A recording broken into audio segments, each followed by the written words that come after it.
Assalamualaikum warahmatullahi wabarakatuh. Kembali lagi dengan kami kelompok 7 yang kali ini akan mereview materi course kedua Pionir Muda yang bertema Public Speaking yang disampaikan oleh Kak Niswa Azizah.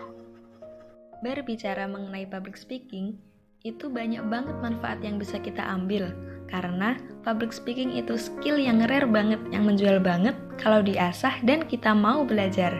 Nah, di course kemarin, Kak Niswa telah memberikan ilmu tentang Arts of Public Speaking ke teman-teman pionir muda.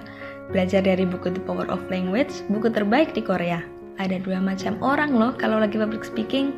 Yang pertama, kalau didengerin enak. Yang kedua, bikin kita sebel. Public speaking pengertiannya bukan lagi berbicara di depan umum loh, tetapi bagaimana kita dapat menyampaikan pesan dan perasaan kita dengan mengolah kata-kata.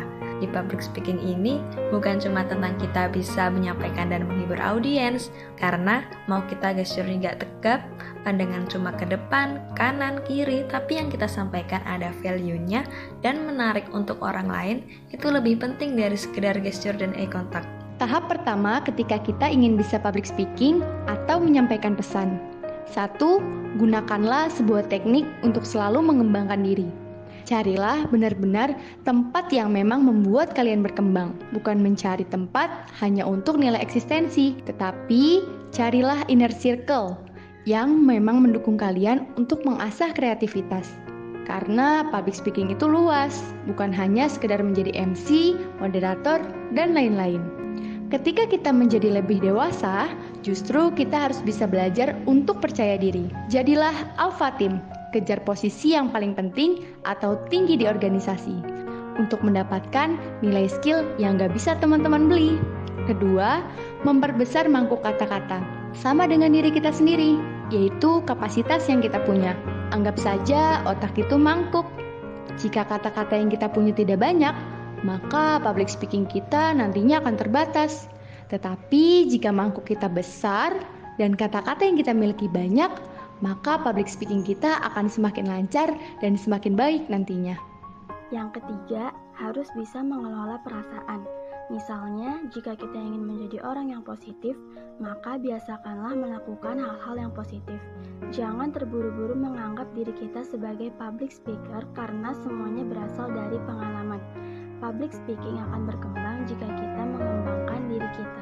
Yang keempat, carilah alasan sebenarnya mengapa kita ingin belajar. Jangan hanya untuk dihargai dan diakui oleh orang lain. Karena dalam public speaking, pengakuan orang lain itu tidak penting. Kita adalah peran utamanya. Kita harus lebih fleksibel dan fokus pada pesan yang ingin kita sampaikan. Terkadang dalam public speaking sulit untuk membangun dunia kita sendiri disebabkan karena beberapa hal, di antaranya yang pertama norma, yaitu seperti berusaha menaruh ekspektasi ke orang lain terlalu tinggi dan berusaha menjadi orang yang perfeksionis. Yang kedua, sudut pandang, yaitu kalau kita tidak punya sudut pandang tentang apa yang kita ucapkan, maka ucapan kita itu cenderung kosong. Maka kita harus bisa tahu apa yang audiens butuhkan dan bagaimana kita menyampaikannya. Lalu yang ketiga, bicara dengan baik. Ibarat lebih baik kita menjaga kastil daripada berperang. Berpikirlah sebelum kalian bicara, jangan berbicara secara berlebihan. Sampaikan yang bermanfaat dan cobalah berbicara sambil memperhatikan orang lain. Yang terakhir, bicara dengan seimbang, yaitu sampaikan informasi dengan perasaan yang kita sampaikan, karena itu berpengaruh besar pada perasaan audiens. Gunakan teknik intonasi dan gestur tubuh juga diperlukan.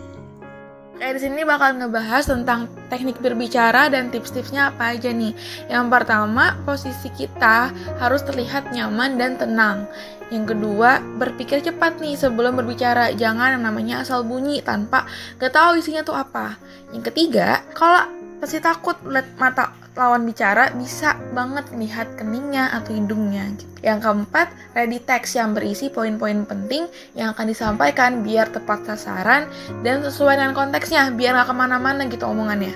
Yang kelima, berbicara lebih baik tangannya membuka, karena itu terlihat nyaman oleh lawan bicara dan kayak terlihat mengajak. Yang keenam, intonasinya disesuaikan dengan apa yang mau dibicarakan. Kalau omongannya tentang motivasi, kita harus lebih semangat biar ikut motivasi. Dan terakhir, lebih baik memuji lawan bicara dengan detail. Sekian dari kami. Wassalamualaikum warahmatullahi wabarakatuh.